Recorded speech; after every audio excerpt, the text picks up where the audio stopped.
परमात्मने नमः। ओम श्री गुरुभ्यो नमः। ओम मातृशक्तये नमः। ओम असतो मा सद्गमय तमसो मा ज्योतिर्गमय मृत्योर्मामृतंगमय। ओम शांति शांति शांति।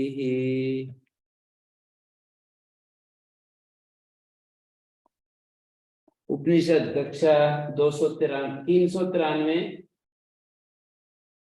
बृहदारण्यक की 118वीं कक्षा। ओम गुरु जी 113वीं है। 113वीं 118वीं। जी जी जी, माफी चाहता हूँ गुरु जी। जी आप।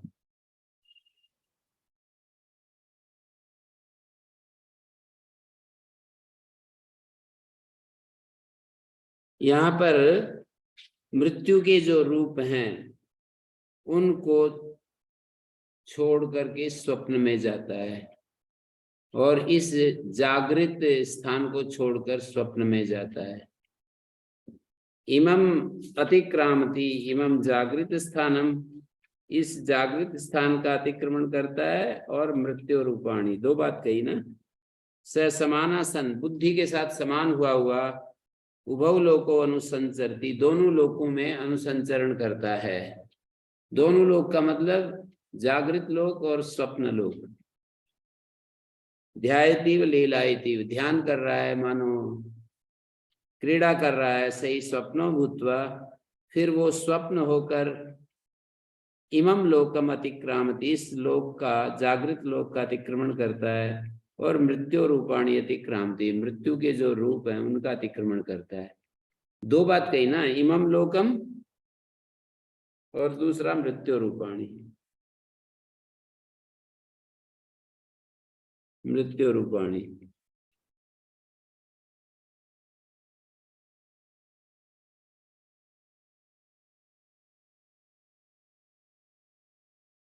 मृत्यु के जो रूप है उनका अतिक्रमण करता है। मृत्यु के रूप कौन से हैं? कर्म, अविद्या, संस्कार, ये सब मृत्यु के रूप हैं। कर्म अविद्या आदि न तस्य अन्यत रूपम स्वतः, इसके सिवाय उसका स्वतः कोई रूप नहीं है। मतलब इसका न तस्य, तस्य कस्य है जी,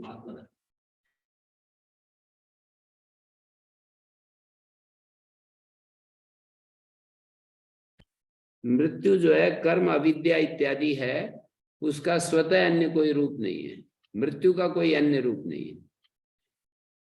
तस्य से आत्मा का अन्य रूप नहीं, मृत्यु प्रसंग जो चल रहा है उसके अनुसार सर्वनाम बताएगा ना। मृत्यु के रूपों का अतिक्रमण करता है। फिर कह रहे हैं मृत्यु हो, मृत्यु क्या है? बोले कर्म अविद्यादि न तस्य अन्यद रूपम स्वतः, उसका अपना मृत्यु का स्वरूप नहीं है, कर्म अविद्यादि ही उसके रूप है। कार्यकरणानि एवस्य रूपाणि, फिर अपने आप ही बोल दिए ना, शरीर और इंद्रियां ही इस मृत्यु के रूप हैं।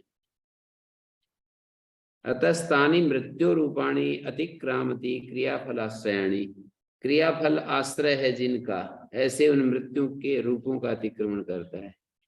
कार्यकरण, क्रियाफल, कार्यकरण माने शरीर और इंद्रियां, करण कहते हैं इंद्रियों को, शरीर और इंद्रियां ही उसके रूप हैं। कर्म और फल के आश्रयभूत इन मृत्यु के रूपों को पार कर जाता है।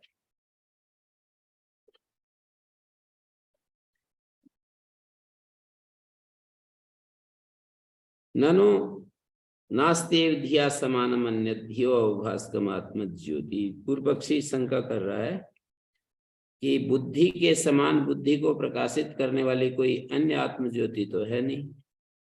नास्तेव धिया समानम अन्य, ओम गुरु जी, ये जो घी के समान अन्य कोई धियो भास्कम आत्म ज्योति। ओम गुरु जी, ये जी, जो जी। मृत्यु के रूप को थोड़ा सा क्या कह रहा है वो समझ सा नहीं आ रहा गुरु जी, और उसको कैसे पार कर जाता है कर्म और जैसे हम फल। जागृत अवस्था में होते हैं ना, तो उसमें क्या क्या होता है जागृत अवस्था में? तो उसको कहा जागृत अवस्था का अतिक्रमण कर जाता है स्वप्न अवस्था में जब जाता है। जी जागृत अवस्था में जो हमारी ये स्थिति है तो बहिर्मुख होते हैं, स्थूल भूख होते हैं, बहिष्प्रज्य होते हैं, बाहर की चीजों को हम देख रहे हैं, इंद्रियां भी सक्रिय हैं, ये सब है। मतलब कर्म भी कर रहे होते हैं, शरीर मन बुद्धि इंद्रियों के द्वारा शरीर से हम कर्म कर रहे होते हैं, इंद्रियों से कर्म कर रहे होते हैं। और यहाँ पर जो हमारा अविद्या भ्रांति दर्शन ये सब कार्यरत रहता है, इन सब का अतिक्रमण करके स्वप्न अवस्था में जाता है। अर्थात स्थूल जगत में जो कुछ है उसका अतिक्रमण करके सूक्ष्म जगत में प्रवेश करता है। ये जी गुरु सूक्ष्म जगत में आत्मा जाता है। ये मानी बुद्धि के समान रूप हुआ बुद्धि जाती है इसको। बुद्धि क्योंकि आत्मा जाता है इसका तात्पर्य इतना ही होता है कि बुद्धि जो है अभी तो जागृत अवस्था में है, बहिर्मुख है, बहिष्प्रज्य है, फिर वो सूक्ष्म अंतःप्रज्य होकर के और सूक्ष्म भूख होकर के अपने स्वप्न स्वरूप में पहुंच जाती है। अभी जागृत स्वरूप में है, फिर वो स्वप्न स्वरूप में चली जाती है। स्थूल से तादात्म्य का रखा था, अब स्थूल का तादात्म्य छोड़ दिया, उसके साथ हाँ, छोड़ दिया। अभी जो हमारी स्थिति है वो स्थूल के साथ तादात्म्य है ना। जी तो गुरु जी बुद्धि स्थूल के साथ तादात्म्य को छोड़कर सूक्ष्म के साथ आत्मा जो है उसके स्वरूप उसके आकार का हो रहा है। तो बुद्धि जाती आती है, उसी को आत्मा जाता आता कह दिया। जी गुरु जी वहां तो स्पष्ट है गुरु जी। ये मृत्यु का रूप की क्या बात कर रहे हैं? जागृत से सुषुप्ति में जाता है, वो दोनों रूप हमें पता है। मृत्यु तो यहाँ पर इन्होंने भाष्यकार ने दिया है ना, मूल में तो मृत्यु रूपाणी इतना ही कह दिया। भाष्यकार ने इसकी व्याख्या की है कि कर्म है, अविद्या है और आदि शब्द से संस्कार हैं और ज्ञान वृत्तियां हैं, इन सब को भाष्यकार ने जो अर्थ दिया है वही मैं बोल रहा हूँ। कुछ अलग से तो मैं क्या बताऊं, पर भाष्यकार ने यहाँ पर अर्थ दिया है मृत्यु रूपाणी, माने जो ये है ना। शब्द तो मैं भी पढ़ रहा हूँ गुरुजी, बट उसका अर्थ समझ नहीं आ रहा कि जैसे मृत्यु के रूप क्या क्या हो सकते हैं, तो ये मैं 4 शब्द बोल रहा हूं। एक तो कर्म हो सकता है, एक अविद्या हो सकती है, एक संस्कार हो सकते हैं और एक कामनाएं हो सकती हैं। तो ये मृत्यु के कैसे रूप हैं गुरुजी, ये 4 चीजें जो आपने बताया? मृत्यु के रूप ये मृत्यु और अमृत 2 चीजें हैं ना। तो जी जो शाश्वत नहीं है, मरण धर्मा है, उसको मृत्यु का रूप बता रहे हैं। जी गुरुजी, अब समझ आ गया है। सारे ये मतलब कर्म, अविद्या, संस्कार, कामनाएं, ये मृत्यु के रूप यूं हैं कि ये उत्पन्न होते हैं, मरण धर्मा है ये। जी गुरुजी। स्थिर नहीं है ये, मतलब रहने वाले नहीं है, तो इनका अतिक्रमण कर जाता है। जागृत अवस्था में ये सारे मृत्यु के रूप सक्रिय रहते हैं, कामनाएं रहती हैं, कामनाएं तो उसमें भी रहती हैं, पर वो केवल स्थूल रूप में नहीं रहती। यहाँ पर जो स्थूल कामनाएं और स्थूल रूप में जो हमारे शरीर इंद्रियां काम कर रहे हैं, संस्कार जो काम कर रहे हैं स्थूल रूप में, तो उनका अतिक्रमण कर जाता है, अर्थात सूक्ष्म जगत में प्रवेश कर जाता है। शंका करने वाला कहता है कि ननु नास्ते धिया समानम अन्य धियो अवभासकम आत्मज्योति, कोई बुद्धि के समान कोई अलग मतलब व्यतिरिक्त आत्मसत्ता में आक्षेप कर रहे हैं कि व्यतिरिक्त आत्मसत्ता नाम की कोई चीज नहीं है। बुद्धि के समान बुद्धि को प्रकाशित करने वाली धिया समानम अन्य धियो अवभासकम, बुद्धि की अवभाषक आत्म ज्योति कोई नहीं है। धी व्यतिरेकेण प्रत्यक्षेण व अनुमानेन व अनुपलम्भात, बुद्धि के अलावा ना तो प्रत्यक्ष से ना अनुमान से हमें कुछ उपलब्ध होता है, बस बुद्धि ही उपलब्ध होती है। उस बुद्धि के अलावा कोई आत्म ज्योति नाम की चीज नहीं है, ऐसे बोल रहे हैं।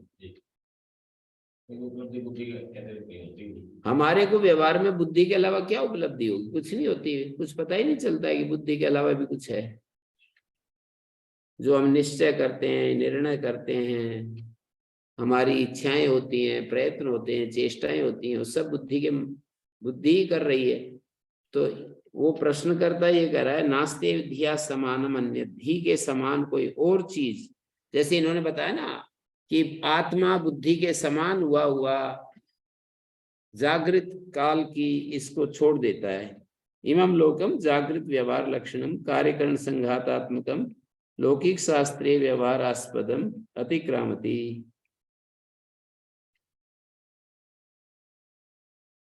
माने अतिक्रांति माने विविक्तेन स्वेन आत्म ज्योतिषा, जो विविक्त पृथक भूत जो अपनी आत्म ज्योति है, स्वप्नात्मिकाम धी वृत्तिम अवभासेन, स्वप्नात्मिका जो धी वृत्ति है उसको भाषित करता हुआ अवतिष्ठते यस्मात् तस्मात् स्वयं ज्योति स्वभावयश।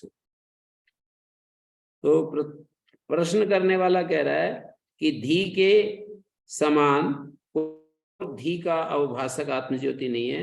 धी व्यतिरेकेण प्रत्यक्षेण व अनुमानेन व अनुपलम्भात, बुद्धि के सिवाय ना तो प्रत्यक्ष ना अनुमान कुछ भी हमें उपलब्ध नहीं होता है। प्रत्यक्ष अनुमान से भी बुद्धि से व्यतिरिक्त उसकी उपलब्धि नहीं होती है। यथा अन्य तत्काले एवं द्वितीया धी, जैसे उसी काल में, माने एक बुद्धि की उपलब्धि के समय दूसरी बुद्धि की उपलब्धि नहीं होती ना। जैसे मेरी बुद्धि इस समय वृक्ष को देख रही है तो दूसरी उपलब्धि नहीं होती अब उस समय, उसी समय कि मैं गाय को भी देख रहा हूं, और कई चीजें सामने होती हैं और हम कहें तो एक साथ गाय को भी देख रहे हैं, और तो वहां पर बुद्धि बहुत ही गतिशील है। एक क्षण गाय को देख रही है, और मतलब क्षण का मतलब बहुत ज्यादा सूक्ष्म काल का अवयव में बुद्धि वृक्ष को देख रही है, गाय को देख रही है, मनुष्यों को देख रही है, एक एक करके ही देख रही है। इसको शत कमल भेदन के समान एक दृष्टांत दिया जाता है। कमल के 100 पत्ते ऊपर नीचे रख दें और ऊपर से एक सुई मतलब एक क्षण में ऐसे पार कर दें, तो सुई तो एक एक पत्ते को पार करके ही होती है ना, ले एक क्षण में तो 100 पार कर गई। तो इसका मतलब एक क्षण के 100 हिस्से हो गए, है ना। हाँ, लगता तो एक क्षण में हो गए, काल भेद प्रतीत नहीं होता, पर एक क्षण के 100 हिस्से में बांटेंगे जब ये कहेंगे कि हर पत्ते को पार करते हुए गई है।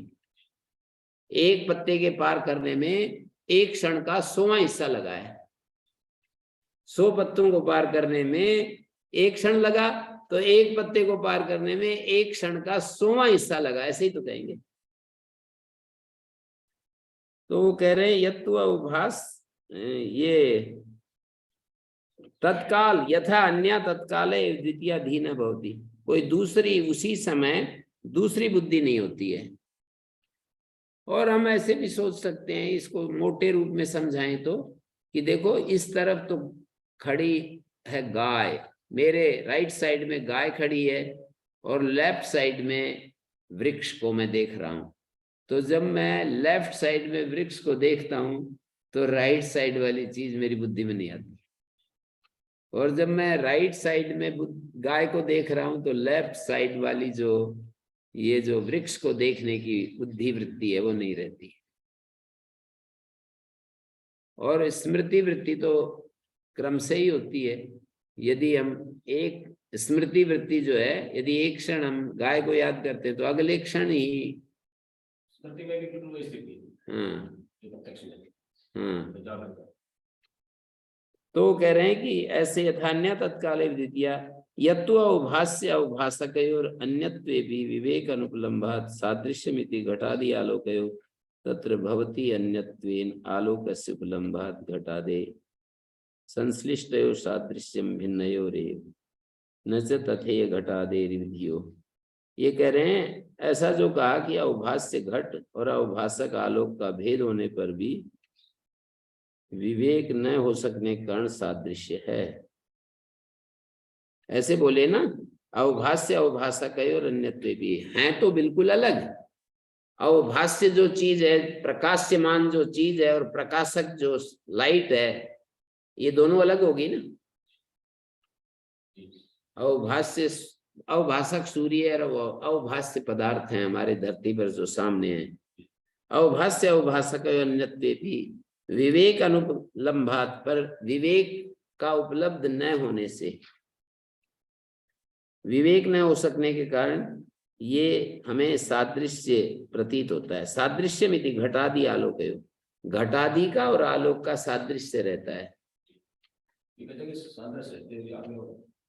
ये जो घट और आलोक है ना, उन दोनों का सादृश्य जो व्यवहार में दिखाई देता है, विवेक अनुपलम्भात सादृश्यमिति घटालोक्यो तत्र भवति अन्यत्वेन आलोकस्य उपलम्भात घटादे।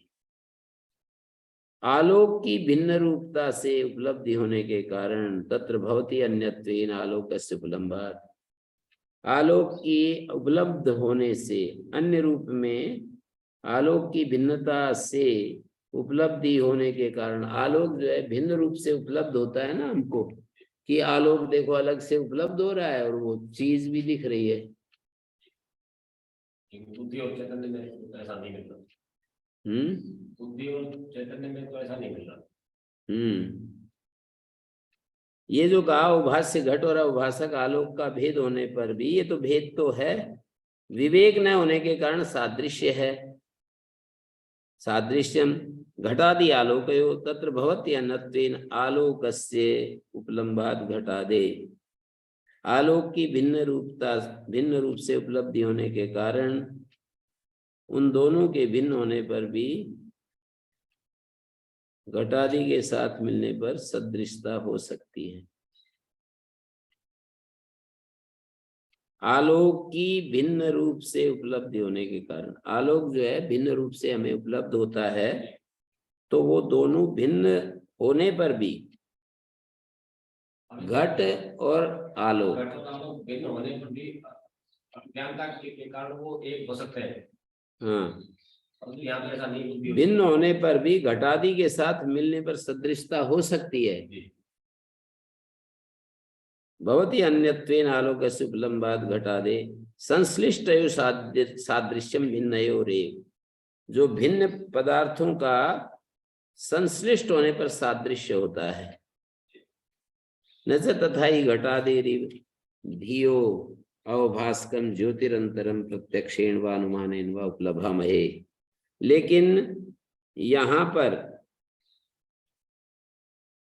माने आलोक की भिन्न रूप से उपलब्धि होने के कारण उन दोनों के भिन्न होने पर भी घटादि के साथ मिलने पर सदृशता हो सकती है, किंतु यहाँ तो वहां तो उपलब्धि हो जाती है ना, अवभाषक में, और वहां मतलब जैसे वृक्षादि में तो अवभाषक और अवभाष्य की अलग अलग उपलब्धि हो जाती है। कभी कभी क्या अभी भी लगती तो है जी, मतलब थोड़ा सा ध्यान देने पर उपलब्धि हो जाती है, लेकिन बुद्धि और आत्मा में तो ऐसा नहीं है।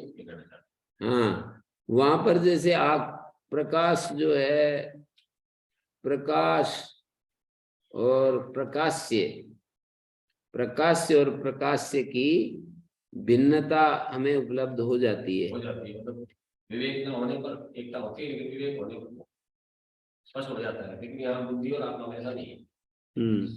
यत्तु अवभाष्य अवभाषकयोर अन्यत्वे भी भिन्न होते हुए भी विवेक अनुपलम्भात, विवेक न हो सकने के कारण सादृश्य बना रहता है। घटादि आलोक तत्र भवति अन्यत्वेन आलोकस्य उपलम्भात घटादे, तो वहां पर आलोक के उपलब्ध होने से घटादे है भवति अन्यत्वेन आलोकस्य उपलम्भात घटादे, आलोक की भिन्न रूपता से उपलब्धि होने के कारण आलोकस्य अन्यत्वेन उपलम्भात, आलोक की भिन्न रूपता से उपलब्धि होने के कारण उन दोनों के भिन्न होने पर भी, दोनों के भिन्न होने पर भी घटादि के साथ मिलने पर सदृशता हो सकती है। आलोक जो है उसकी घटादि के साथ सदृशता हो सकती है। जब घट पहले नहीं है और पहले आलोक हमें दिखाई देता है, फिर घट ला करके रख दिया, तो उसकी घट के अलग से उपलब्धि होने पर फिर आलोक की भी अलग से उपलब्धि हो जाती है, लेकिन बुद्धि आत्मा ऐसा नहीं होता। घटादि आलोकयो तत्र भवति अन्यत्वेन आलोकस्य उपलम्भात घटादे संश्लिष्टयो सादृश्यम भिन्नयो रे, संश्लिष्टों का जो सादृश्य है वो भिन्न का ही होता है। न च तथाई घटादि, इस प्रकार यहाँ घटादि की तरह नहीं हो सकता। धियो अवभासकम ज्योतिरंतरम, बुद्धि का अवभाषक जो दूसरी ज्योति है, प्रत्यक्षेण अनुमानेन व उपलब्धामय, ज्योतिरंतरम बुद्धि की प्रकाशक कोई अन्य ज्योति हमें उपलब्ध नहीं होती घटादि के समान प्रत्यक्ष। या वहां तो घट भी अलग से उपलब्ध होता है, ज्योति भी अलग से उपलब्ध हो जाती है, फिर इकट्ठे कर दिए मान लो, तो उनका सादृश्य हो गया। किस अर्थ में सादृश्य, ये कुछ जम रहा है? घट का और आलोक का सादृश्य अविवेक रहता है, जिस समय अविवेक होने के कारण हमको एक जैसे नजर आता है, लेकिन थोड़ा सा ही उसके लिए कोई उपाय करते हैं तो अलग अलग उपलब्ध हो जाते हैं। उपलब्ध तो यूं हो जाते हैं कि जैसे अब घट नहीं है और केवल आलोक है, और उधर घट रखा है कहीं दूर, और उठा करके उस प्रकाश में ले आए। और यूं भी कह सकते हैं कि वही आलोक कभी किसी दूसरी वस्तु को प्रकाश करता है, उसमें घट को नहीं करता होता। हाँ, रात के समय हम टॉर्च से घट के ऊपर टॉर्च मारते हैं तो घट को उपलब्ध कर लिया, और किसी वृक्ष के ऊपर टॉर्च लगाई तो उसको उपलब्ध कर लिए, फिर तीसरी वस्तु पर टॉर्च लगाई तो उसको उपलब्ध कर लिया। तो प्राप्त हो जाती है। हाँ, लेकिन यहाँ आत्मा में अनुमान से होना प्रत्यक्ष से ऐसी कोई वृत्ति होती है। यहाँ तो सदा मिले हुए रहते हैं ना, तो वहां तो भिन्न भिन्न संश्लिष्ट सादृश्यम भिन्नयो रे, भिन्न पदार्थों का ही सादृश्य होता है जब वो संश्लिष्ट होते हैं। न तथा ही घटादे, घटादि की तरह धियो अवभासकम ज्योतिरंतरम, धी की अवभाषक जो दूसरी ज्योति है प्रत्यक्ष अनुमान से हम उपलब्ध नहीं करते हैं। धीरे भी चित स्वरूपावभासकत्वेन स्वाकारा विषयाकारा च, बुद्धि ही चित स्वरूप अवभासकत्वेन, चित स्वरूप का अवभाषक होने से, चित स्वरूप से प्रकाशक होने के कारण बुद्धि ही चित स्वरूप अवभासकत्वेन स्वाकारा विषयाकारा, बुद्धि ही जो है वो बुद्धि के आकार वाली होती है और विषय के आकार वाली होती है। चित स्वरूप अवभासकत्वेन, चित स्वरूप से अवभाषक, चित स्वरूप से प्रकाशक होने के कारण, चित स्वरूपावभासकत्वेन, चित स्वरूप से प्रकाशक होने के कारण बुद्धि ही बुद्ध्याकारा और विषयाकारा हो जाती है। यानी बुद्धि, ये चेतनता जो है इसमें बुद्धि की है, ये कह रहे हैं और भी नहीं। यही कभी अपने बुद्धि विषय बनाती है और कभी दूसरे विषय। तस्मा नानुमान तो नापि प्रत्यक्ष तो धियो अवभासकम ज्योति, इसलिए न तो अनुमान से न प्रत्यक्ष से धियो अवभासकम ज्योति, धी की अवभाषक ज्योति शक्यते प्रतिपादयितुम व्यतिरिक्तम, उसको व्यतिरिक्त प्रतिपादित नहीं किया जा सकता। बुद्धि की अवभाषक उससे भिन्न कोई अन्य ज्योति न तो अनुमान से और न प्रत्यक्ष से ही बतलाई जा सकती है। तस्मात् नानुमानतो नापि प्रत्यक्षतो धियो अवभासकम ज्योति शक्यते प्रतिपादयितुम व्यतिरिक्तम। अनुमान और प्रत्यक्ष दोनों के द्वारा ही अवभासक जो ज्योति है, बुद्धि की अवभासक ज्योति को हम व्यतिरिक्त रूप में नहीं दिखा सकते। यहाँ पर ये दिखा ना, धीरेव ही चित स्वरूपावभासकत्वेन, धी ही चित स्वरूप के अवभासक रूप में। नहीं, धी ही चित्त स्वरूप होने से, ऐसा कहते हैं। धी ही चित्त स्वरूप अवभासक होने से, चित स्वरूप के, चित स्वरूप से प्रकाशक होने के कारण से कहने से दूसरा तत्व हो जाएगा। नहीं, चित स्वरूपावभासकत्वेन, चित स्वरूप के अवभासक रूप में। चित्त स्वरूप से ऐसा लग रहा है ये बुद्धि को ही मतलब चेतन स्वरूप कह रहे हैं। बुद्धिरेव चित स्वरूपावभासकत्वेन, चित्त स्वरूप है और अवभासक भी है, ये दोनों होने से कभी खुद को विषय बनाती है, ऐसा लगता है।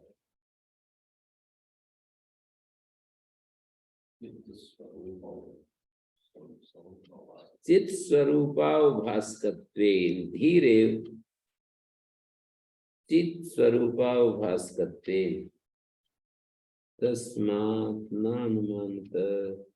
बाह्यार्थवादिनो श्रोत्रांतिक वैभाषिक और अभिप्राय संगत तस्मात् में वैषम प्रदर्शन उत्तरम दृष्टांता सप्तम्यर्थ घटादेर अन्यत्वेन इति संबंधः।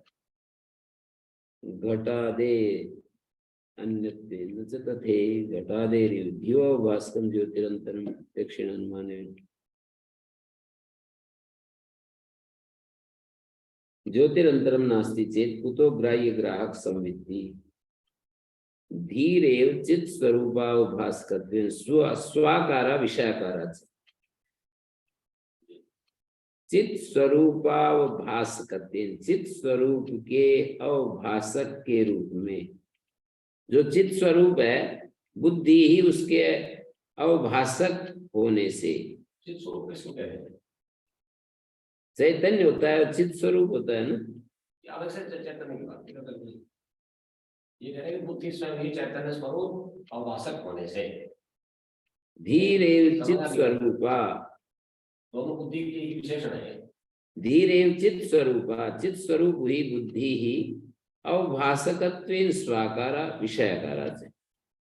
अवभासक रूप में स्वाकारा और विषयाकारा। स्वाकारा माने बुद्ध्याकारा और विषयाकारा। स्वाकारा अपने को विषय बना दिया और विषयाकारा विषय।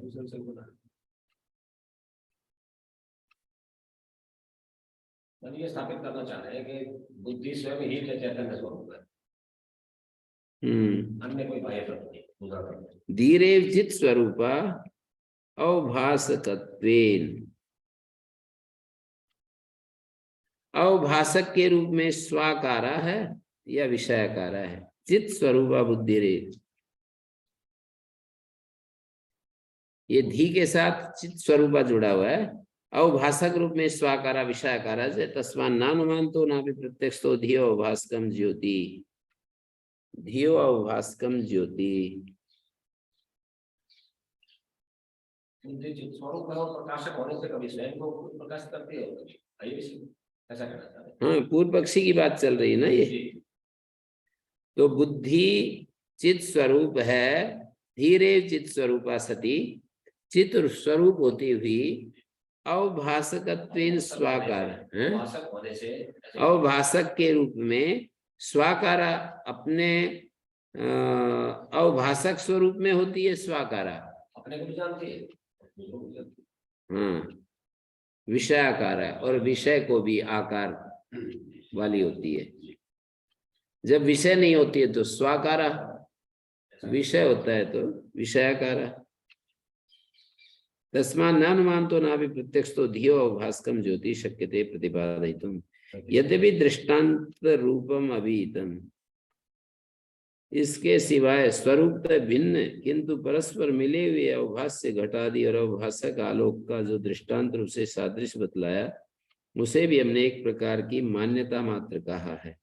यद्यपि, यद्यपि माने जो आपने ये कहा ना, दृष्टांत रूपम अभिहितम, जो कोई आपने दृष्टांत रूप कहा है, और बुद्धि और पुरुष के घटादि और अवभाषक जो बुद्धि है, अवभाष्य अवभाषक आलोक का, अवभाष्य अवभाषक और भिन्नयोर घटाद्य आलोक संयुक्त सादृश्यमिति। ये भिन्न भिन्न है ना दो, अवभाष्य और अवभाषक, भिन्नयोर घटादि आलोक, घटादि और आलोक संयुक्त सादृश्यम, तत्र अभ्युपगम मात्रम अस्माभिरुक्तम। उसमें हमने केवल एक प्रकार की मान्यता मात्र मान लेते हैं, न तत्र घटादि अवभाष्य अवभाषको भिन्न, वहां पर घटादि अवभाष्य और अवभाषक भिन्न नहीं है, घटादि अवभाष्य और उनका अवभाषक भिन्न नहीं है।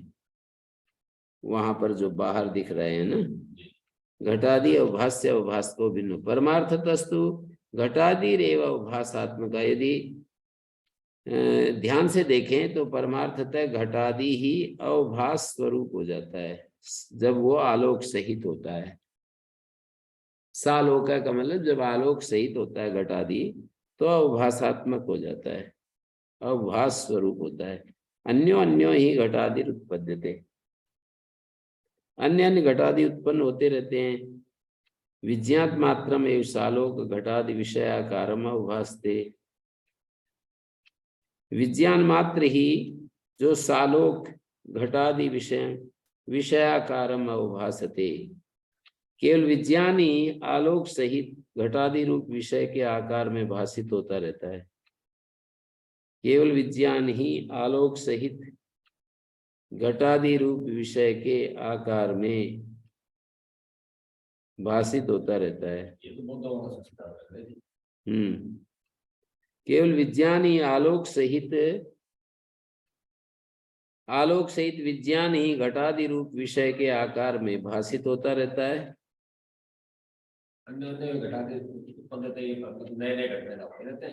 हाँ, अन्योन्यो ही घटादि उत्पद्यते, अलग अलग नया नया घट उत्पन्न होता रहता है बुद्धि में। विज्ञान मात्र में सालोक घटादि विषयाकारम अवभासते, विज्ञान मात्र आलोक सहित घटादि विषयाकारम अवभासते, यदा एवं तदा न बाह्यो दृष्टांतो अस्ति। जबकि ऐसी बात है तो न बाह्यो दृष्टांतो अस्ति, वस्तुतः कोई बाह्य दृष्टांत नहीं है। विज्ञान लक्षण मात्रत्वात् सर्वस्य, क्योंकि सब कुछ विज्ञान स्वरूप मात्र ही है। विज्ञानवादी बौद्धों का मत कहा गया। इससे आगे इस मत का अनुवाद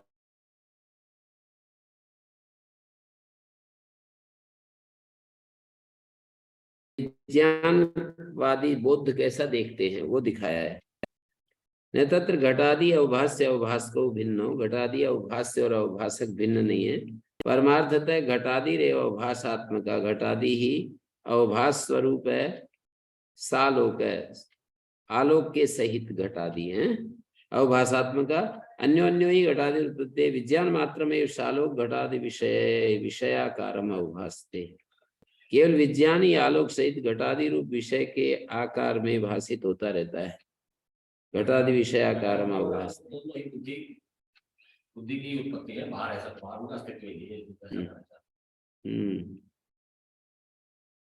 यदा एवं, जबकि ऐसी बात है तो वस्तुतः कोई बाह्य दृष्टांत नहीं है। न बाह्य दृष्टांतो अस्ति, विज्ञान लक्षण मात्रत्वात् सर्वस्य। कोई बाह्य दृष्टांत तो इसका समझाया नहीं जा सकता है कि सब कुछ विज्ञान स्वरूप मात्र ही है। एवं तस्य विज्ञान से ग्राह्य ग्राहक आकारताम अलम परिकल्प्य, शून्यवादी का मत दिखा रहे हैं। एवं तस्य विज्ञान से, उस विज्ञान की ही ग्राह्य ग्राहक आकारता की पूर्णतया कल्पना करके अलम परिकल्प्य तस्य पुनर्विशुद्धिम परिकल्पयन्ति, फिर उसी की अत्यंत शुद्धि की कल्पना करते हैं। मतलब ये जो भी लोग आप लोग करते हो, विज्ञान की ग्राह्य ग्राहक आकारता की पूर्णतया कल्पना करके, ग्राह्याकारता और ग्राहकाकारता, ग्राह्य ग्राहक आकारता की कल्पना करके फिर उसी की शुद्धि की भी बात करते हो, अत्यंत शुद्धि की कल्पना करते हैं। वो ग्राह्य ग्राहक भाव से रहित विज्ञान स्वच्छ और क्षणिक रूप से स्थित है। तद ग्राह्य ग्राहक विनिर्मुक्तम विज्ञानम, ग्राह्य ग्राहक भाव से विनिर्मुक्त जो विज्ञान है, स्वच्छीभूतम क्षणिकम व्यवतिष्ठते इति केचित्, ऐसा कुछ लोग कहते हैं कि वह ग्राह्य ग्राहक भाव से रहित जो विज्ञान है स्वच्छ और क्षणिक रूप से स्थित है, ऐसा किन्हीं किन्हीं का मत है। तस्यापि शांतिम केचित् इच्छन्ति, और कोई तो उस क्षणिक विज्ञान की भी शांति करना चाहते हैं। वो जो निर्वाण के लिए क्षणिक जो विज्ञान है उसको भी हटाना चाहते हैं। तदपि विज्ञानम संवृतम, अविद्या से आच्छादित वह विज्ञान भी घटादि बाह्य वस्तुओं के समान ग्राह्य ग्राहक अंश से रहित शून्य मात्र, ऐसा दूसरे माध्यमिक बौद्ध कहते हैं। तदपि विज्ञानम संवृतम, अविद्या से आच्छादित ग्राह्य ग्राहक अंश विनिर्मुक्तम, वो विज्ञान भी घटादि बाह्य वस्तुओं के समान ग्राह्य ग्राहक अंश से रहित शून्य मात्र ही है।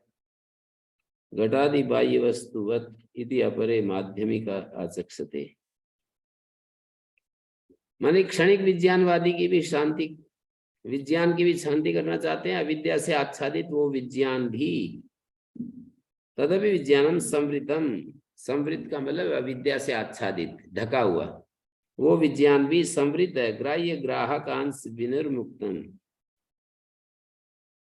अविद्या से आच्छादित विज्ञान भी घटादि बाह्य वस्तुओं के समान ग्राह्य ग्राहक अंश से रहित, बाह्य घटादि बाह्य वस्तुओं के समान ग्राह्य ग्राहक अंश से रहित शून्य मात्र ही है, ऐसा दूसरे लोग कहते हैं। तो जैसे जैसे कि ये कहना चाहते हैं कि बाह्य जैसे घटादि भी मतलब कल्पना मात्र है, इसका ये अंदर भी जो बुद्धि में हो रहा है ये भी कल्पना मात्र है, इसको भी हटाना चाहते हैं। जैसे बाहर कल्पना मात्र है, मात्र कल्पना ही है, बुद्धि में भी चीजों की कल्पना ही है। शून्यवादी जो है वो उस विज्ञान को भी निराश कर देते हैं। विज्ञान भी एक प्रकार का मतलब वैसा ही भ्रांति है, जैसे बाहर घटादि पदार्थों को हम भ्रांति में देखते हैं। बुद्धि में जो चीज है उसको रिफ्लेक्शन बाहर देख रहे हैं, है तो बुद्धि में पर बाहर देख रहे हैं। समाधान जबरदस्त है। कौन सा समाधान? सब कुछ ही मतलब खेल ही खेल है, कुछ भी नहीं। आत्मा में जो कोई गुण है नहीं, और जो भी गुण दिख रहा है वो सब अज्ञान से दिख रहा है। तदपि विज्ञानम समृद्धम ग्राह्य ग्राहक अंश विनिर्मुक्तम शून्यमेव घटादि बाह्य वस्तुवत, शून्यमेव का ये घटादि बाह्य वस्तु की तरह माध्यमिक ऐसा कहते हैं। सर्वाहिता कल्पना बुद्धि विज्ञान अवभाषक, ये सारी कल्पनाएं बुद्धि रूप विज्ञान के अवभाषक और उससे व्यतिरिक्त आत्म ज्योति का त्याग करने वाली होने से, विज्ञान अवभाषक से व्यतिरिक्त से आत्म ज्योतिषो, व्यतिरिक्त जो आत्म ज्योति का त्याग करने वाली होने से सारी कल्पनाएं क्या हैं? बुद्धि विज्ञान अवभाषक से, बुद्धि रूप विज्ञान के अवभाषक, बुद्धि रूप विज्ञान के अवभाषक व्यतिरिक्त से आत्म ज्योतिष, व्यतिरिक्त आत्म ज्योति का त्याग करने वाली होने से अपन्ववाद से श्रेयो मार्ग से प्रतिपक्ष भूता वैदिक, इस वैदिक कल्याण मार्ग की विघ्न रूपा है प्रतिपक्ष भूता वैदिक से श्रेयो मार्ग से, जो श्रेयो मार्ग वैदिक श्रेयो मार्ग है,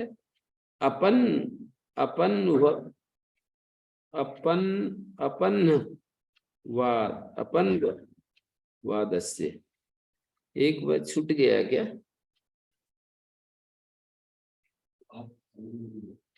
अपन एक वैध छूट तो नहीं गया?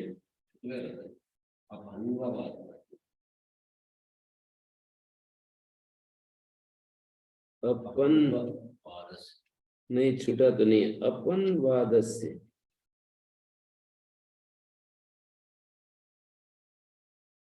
दूसरी पुस्तक में भी पाठ तो ये अपनवादस्य श्रेयो मार्गस्य प्रतिपक्ष भूता।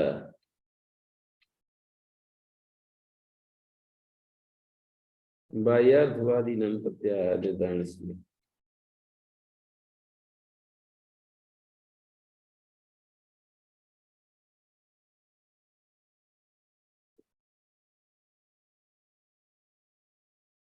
ये सांवृतम पाठ दिया है इन्होंने। सांवृतम समृद्धि सिद्धम, समृद्धि लौकिक व्यवहार, लोक व्यवहार सिद्ध। ये जो समृतम शब्द है ना, यहाँ पर समृतम को सांवृत पाठ मानते हैं। तदपि विज्ञानम समृत से ढका हुआ, ग्राह्य ग्राहक अंश से विनिर्मुक्त, शून्य में घटादि बाह्य वस्तुवादि बाह्य वस्तुवत इति अपरे माध्यमिका आचक्षते। घटादि बाह्य वस्तुवत ऐसा ग्राह्य ग्राहक अंश से रहित शून्य मात्र ही है, ऐसा माध्यमिक बोध करते हैं। सर्वयथा कल्पना बुद्धि विज्ञान अवभाषक से, बुद्धि विज्ञान के अवभाषक, बुद्धि रूप विज्ञान के अवभाषक एवं उससे व्यतिरिक्त आत्म ज्योति का त्याग करने वाली होने से, व्यतिरिक्त से आत्म ज्योति सो अपन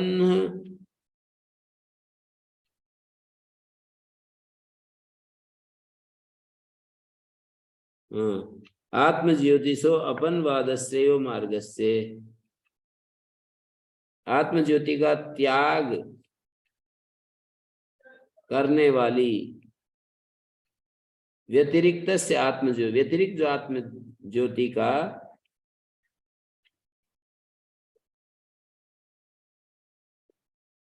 त्याग करने वाली होने से, श्रेयो मार्ग से वैदिक कल्याण मार्ग की विघ्नभूता हैं सारी कल्पनाएं। तत्र येषां बाह्यो अर्थो अस्ति, अब जिनके मत में घटादि बाह्य पदार्थ की सत्ता है, तान प्रति उच्यते, उनसे कहा जा रहा है, न तावत स्वात्मावभासकत्वं घटादे। जिनके मत में घटादि बाह्य पदार्थ की सत्ता है, उनसे ये कह रहे हैं न तावत स्वात्मावभासकत्वं घटादे। जो घटादि पदार्थ हैं वे स्वात्मावभासक नहीं हो सकते। घटादि स्वयं ही अपने प्रकाशक हों ऐसी बात नहीं। अंधेरे में रखे हुए घटादि तो कभी अपने आप प्रकाशित होते नहीं है ना। स्वात्मावभासक होता तो घटादि अंधेरे में भी दिखते। तमसी अवस्थितो घटादि तावत न कदाचित अपि स्वात्मना अवभास्यते। अंधकार में अवस्थित जो घटादि है वो कभी भी न कदाचित अपि स्वात्मना अवभास्यते, अपने स्वरूप से कभी भी प्रकाशित नहीं होता है। प्रदीप आदि आलोक संयोगेन तु नियमेन एव अवभास्यमानो दृष्टा सालोको घटाइति। प्रदीप आदि आलोक संयोगेन तु, दीपक आदि के प्रकाश से संयोग होने पर ये घट प्रकाश युक्त है। नियमेन एव अवभास्यमानो दृष्टा सालोको घटा, वो घट प्रकाश युक्त है, इस प्रकार उसका नियम से प्रकाशित होना देखा जाता है। संश्लिष्टयोरपि घटालोकयोर अन्यत्वमेव, कहते हैं मिले हुए घट और प्रकाश भी एक दूसरे से भिन्न नहीं हैं। अंधेरे में रखे हुए घटादि तो कभी अपने आप प्रकाशित होते नहीं। दीपक आदि के प्रकाश से संयोग होने पर ये घट प्रकाश युक्त है, इस प्रकार उसका नियम से प्रकाशित होना देखा जाता है। प्रदीप आद्यालोक संयोगेन तु नियमेन एव भास्यमानो दृष्टः सालोको घटाइति। नियमेन एव अवभास्यमानो दृष्टा सालोको घटा, मिले हुए घट और प्रकाश एक दूसरे। संश्लिष्टयोरपि घटालोकयोर अन्यत्वमेव, मिले हुए घट और प्रकाश भी एक दूसरे से भिन्न हैं। पुनः पुनः संश्लेषे विश्लेषे च विश्लेष दर्शनात् रज्जु घटयोरिव। रस्सी और घट के समान, रस्सी और घट के समान उनका पुनः पुनः संयोग और वियोग होने पर उनमें विशेषता दिखाई देती है। पुनः पुनः संश्लेषे विश्लेषे च विशेष दर्शनात् रज्जु घटयोरिव। रज्जु और घट, जैसे रज्जु बांध दी घड़े के मुंह पर, कुएं में पहले तो रज्जु घट में ही बांध कर पानी खींच लेते थे, कभी कभी फूटते रहते थे।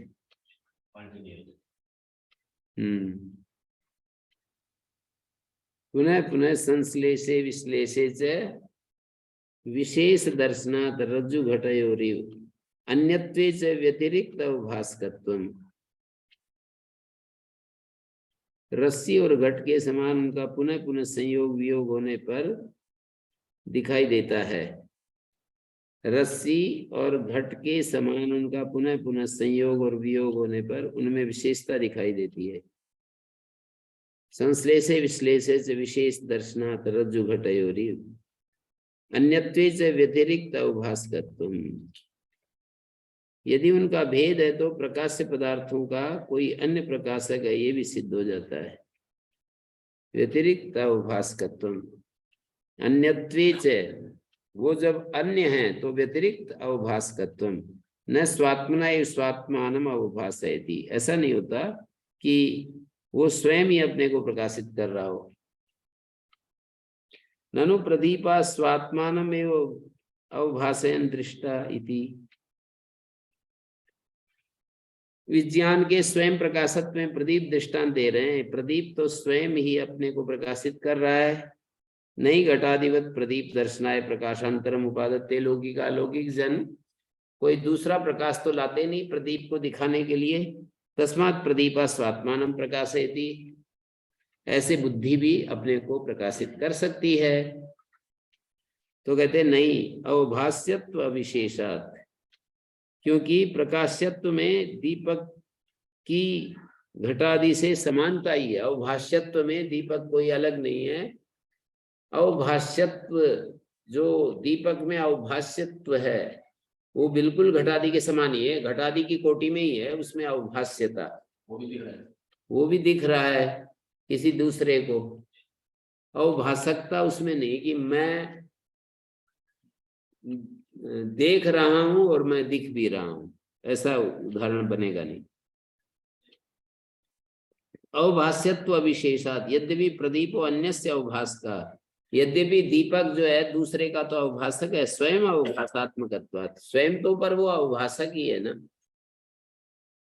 प्रदीप अन्य का अवभाषक होता हुआ भी स्वयं अवभासात्मकत्वात्, स्वयं अवभासात्मक होने से अन्य का अवभाषक है, फिर भी व्यतिरिक्त चैतन्य अवभाष्यत्वम न व्यभिचरति। व्यतिरिक्त जो चैतन्य है उसके लिए तो अवभाष्यत्व धर्म को नहीं छोड़ता। मानी आत्मा के सामने उसकी अवभाष्यता ही रहती है, अवभाषकता नहीं होती। व्यतिरिक्त चैतन्य अवभाष्यत्वम, अपने से भिन्न चैतन्य द्वारा प्रकाशित होने की योग्यता का वो त्याग नहीं करता है। चैतन्य द्वारा प्रकाशित होने की जो योग्यता है उसका त्याग नहीं करता है। घट स्वयं के सामने स्वयं प्रकाशित नहीं होता, इन्हें स्वयं नहीं जान रहा कि मैं दीपक हूं। हाँ, स्वयं नहीं जान रहा है कि ये न तत्स्वाभासम दृश्यत्वात्। योग दर्शन का 17वां सूत्र है संभवतः। योग दर्शन जो कैवल्यपाद का जो 17वां सूत्र है ना, न तत्स्वाभासम दृश्यत्वात्, वहां पर भी ये बात आई है कि वो स्वाभास नहीं है दृश्य होने के कारण। न तत्स्वाभासम दृश्यत्वात् 17वां सूत्र है।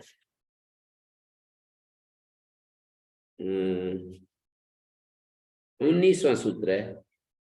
और वहां यही बात उठाई कि स्यादयम आशंका चित्तम ये स्वाभासम विषयाभासम। ऐसे समझा जा सकता है कि चित्त ही जो है स्वाभास भी है और विषयाभास भी है।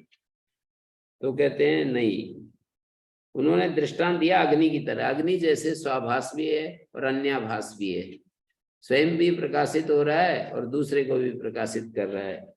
तो नहीं न तत्स्वाभासम दृश्यत्वात् यथा इतराणि इंद्रियाणि शब्दादेश दृश्यत्वा न स्वाभासानि, जैसे अन्य इंद्रियां और शब्द आदि विषय दृश्य होने से स्वाभास नहीं, वैसे मनो भी वर्तेतव्यम न च अग्निरत्र दृष्टांत। ऐसे कहा वहां पर भी कि अग्नि को दृष्टांत नहीं बनाया जा सकता, नहीं अग्निरात्मा आत्मस्वरूपम अप्रकाशम प्रकाशयति। अग्नि जो है अपने स्वरूप को, जो कि अप्रकाश था, उसको प्रकाशित कर रही है। प्रकाशस्यं प्रकाश से प्रकाशक संयोगे दृष्टा न च स्वरूप मात्र अस्ति संयोग। स्वरूप मात्र में संयोग नहीं होता है।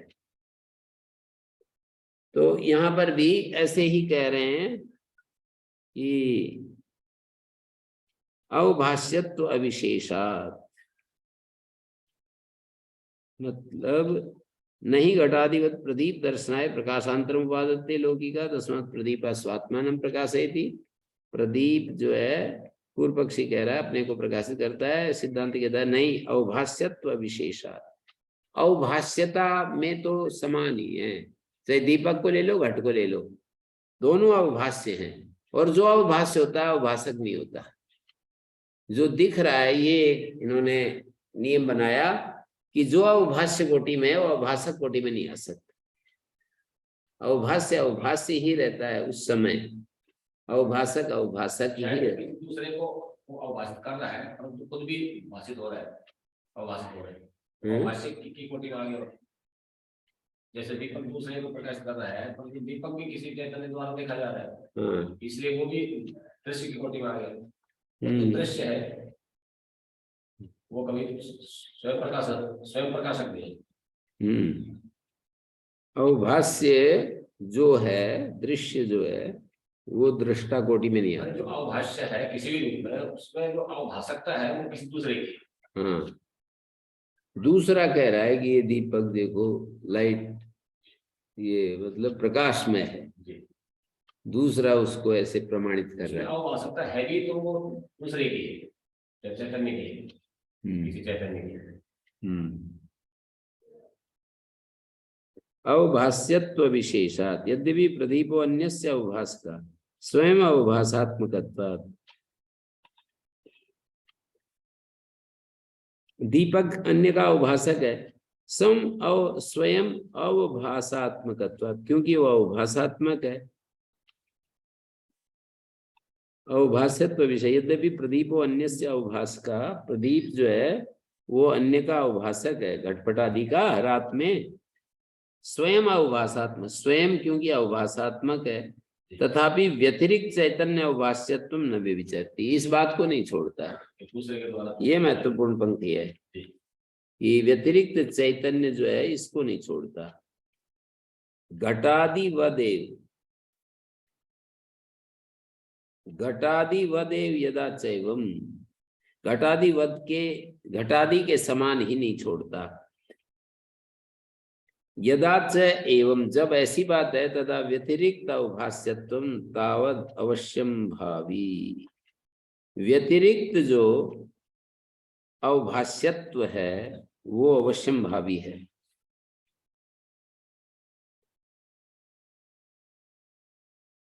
जब ऐसी बात है तो अपने से भिन्न से प्रकाशित होना तो अनिवार्य ही है। व्यतिरिक्त अवभाष्यत्व, व्यतिरिक्त से अवभाष्यता जो है अनिवार्य है। ननु यथा घटस् चैतन्यावभाष्यत्वे भी व्यतिरिक्त आलोकांतरम अपेक्षते। पूर्व पक्षी कह रहा है जिस प्रकार चैतन्य से अवभाषित होने के योग्य घटः चैतन्य अवभाष्यत्वे भी, घट को अपने से भिन्न दूसरे आलोक की अपेक्षा होती है। व्यतिरिक्तम आलोकांतरम अपेक्षते,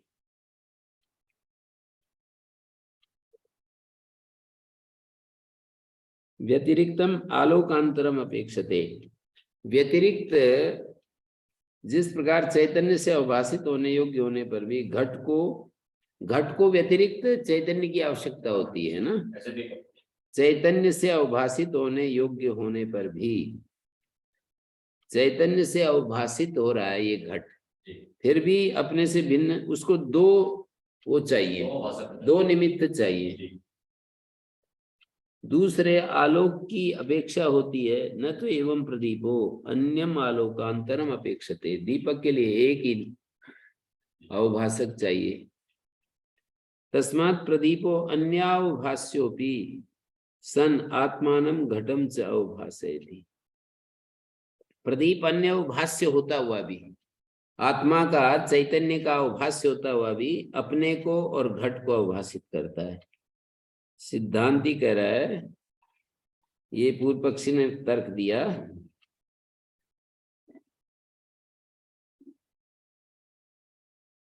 तो मान लिया कि वो स्वतः परतो व विशेषा भावात, उसमें स्वतः अथवा परतः कोई भी विशेषता नहीं है। यथा चैतन्यावभास्यत्वम घटस्य, जैसे घट का चैतन्य से अवभास्यत्व है, तथा प्रदीपस्यापि चैतन्यावभास्यत्वम अविशिष्टम। घट चैतन्य से अवभासित होने वाला है, उसी प्रकार उसके समान ही दीपक भी चैतन्य से अवभासित होने वाला है।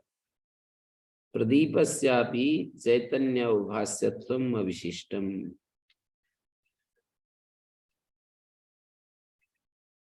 स्वतः परतो व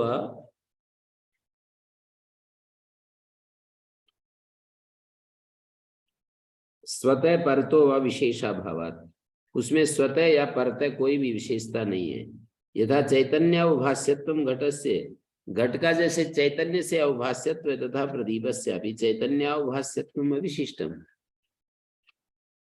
प्रदीप का भी चैतन्य अवभास्यत्व तो अविशिष्ट ही है। यत्तुच्यते प्रदीप आत्मानम घटम च अवभासयति, जो ऐसा कह रहे हैं ना कि प्रदीप अपने को भी और घट को भी प्रकाशित करता है, तद असत, ये ठीक नहीं है। प्रदीप अपने को भी अवभासित कर रहा है और घट को भी। कस्मात् यदा आत्मानम नावभासयति तदा कीदृश स्यात्, जब अपने को प्रकाशित नहीं करे तब कैसा होगा। नहीं तदा प्रदीप स्वतो व परतो व विशेषा कस्य उपलभ्यते, जब अपने को अवभासित नहीं करे तो कब कैसा होगा। नहीं तदा प्रदीप से, प्रदीप की अपने स्वतः व परतो व विशेषा कस्य उपलभ्यते नहीं अवभाष्यो भवति, सही अवभाष्यो भवति, वो तो अवभाष्य ही होता है। यस्य अवभासक सन्निधौ असन्निधौ च विशेषा उपलभ्यते, यस्य अवभासक सन्निधौ असन्निधौ च विशेषा उपलभ्यते नहीं प्रदीपस्य स्वात्म सन्निधि असन्निधिर्वा शक्यः कल्पयितुम्। दीपक की अपने से ही सन्निधि या असन्निधि होने की कल्पना नहीं की जा सकती है। ये कह रहे हैं वो दीपस्य स्वतः परतो वा विशेषा कस्य उपलभ्यते से अवभाष्यो भवति, तो अवभासी होता है। यस्य अवभासक सन्निधौ असन्निधौ च विशेषा उपलभ्यते नहीं प्रदीपस्य स्वात्म सन्निधि असन्निधिर वा शक्या कल्पयितुम्। दीपक के अपने से ही सन्निधि या असन्निधि होने की कल्पना नहीं की जा सकती। असति च कादाचित के, तो इस प्रकार कभी कभी सन्निधि अथवा सन्निधि कारण होने वाले अंतर न होने से कादाचित के विशेष आत्मानं प्रदीपा प्रकाशयति मृषा उच्यते, दीपक अपने को प्रकाशित करता है, ये बात मिथ्या ही है। चैतन्य ग्राह्यत्वम तो घटादि विरविशिष्टम प्रदीपस्य, दीपक का चैतन्य ग्राह्य होना तो घटादि के समान। तस्मात् विज्ञानस्य आत्मग्राह्य ग्राहकत्वेन प्रदीपो दृष्टान्तः, विज्ञान के अपने ही ग्राहक और ग्राहक होने से दीपक दृष्टांत नहीं हो सकता है। ग्राह्य ग्राहक होने में, हाँ, चैतन्य ग्राह्यत्वम च विज्ञानस्य, विज्ञान का चैतन्य ग्राह्य होना तो बाह्य विषयों के समान ही है। जो हमें ज्ञान होता है ना वृत्ति के रूप में, उसको विज्ञान कह रहे हैं। तो वो जो विज्ञान है वो चैतन्य के द्वारा अवभाष्य है, ये तो स्पष्ट है। चैतन्य ग्राह्य होना तो बाह्य विषयों के समान ही है। बुद्धि जो है उसको प्रकाशित करने के लिए चैतन्य की आवश्यकता है। ओम शांति शांति शांति।